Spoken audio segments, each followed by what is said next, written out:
పవిత్రమైన ప్రదేశాల్లో, ఆశ్రమాల్లోనూ అటువంటి చోట్ల చేసామనుకోండి, ఇంకా ఎక్కువసేపు మనం ఆ స్థితిలో ఉంటాం. తర్వాత కూడా ప్రశాంత స్థితి ఎక్కువసేపు నిలుస్తుంది. అందుకే పవిత్రమైన ప్రదేశాల్లో ఇలాంటివి చేయాలి. నదీ తీర్థాల్లోనూ, అంటే అక్కడంతా ఇప్పుడు రష్ అయిపోయింది. అట్లీస్ట్ ఆశ్రమాల్లో మనం చక్కగా కూర్చున్నాం అనుకోండి, అక్కడ ఒక దేవాలయం కానీ పవిత్రమైనటువంటి పాజిటివ్ వైబ్రేషన్స్ ఉంటాయి అక్కడ. దానివలన ఏమవుతుందంటే మనస్సు తొందరగా ఇటు అటు డిస్ట్రాక్ట్ అవ్వకుండా ఉంటుంది. అందుకు పవిత్రమైన ప్రదేశాల్లో కూడా ఇటువంటి అభ్యాసం చేసుకోవచ్చు. లేదా మన ఇంట్లోనే దేవుడి గది కానీ ఎక్కడైనా అటువంటి ప్రదేశంలో కూర్చున్నాం అనుకోండి, తొందరగా మనస్సు లగ్నం అవుతుంది.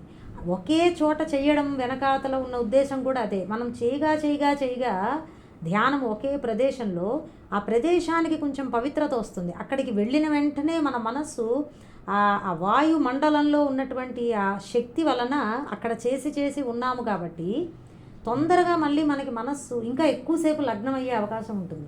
అందుకే మనం ఏం చేస్తున్నా ఒకే చోట ఎక్కువగా చేసుకునేటటువంటి ప్రయత్నం చేస్తే మనకే ఉపయోగపడుతుంది అన్నమాట అండి. అక్కడ ఎవరు కూర్చున్నా మన యొక్క పవిత్రతను బట్టి, మనం ఎంత సాధన చేశామో అన్న దాన్ని బట్టి ఆ ప్రదేశానికి ఎవరు వచ్చినా ఒక రకమైనటువంటి శాంతిని ఫీల్ అయ్యేటటువంటి అవకాశం ఉంటుంది. కాబట్టి అలా మనం ఇంట్లో కూడా ఏర్పాటు చేసుకోవచ్చు. ఇది ఇట్లా చేస్తూ ఉంటే తప్పకుండా మీకు దాని యొక్క ప్రభావము మీకు తెలుస్తుందండి. అంతే, యూ విల్ జస్ట్ నో.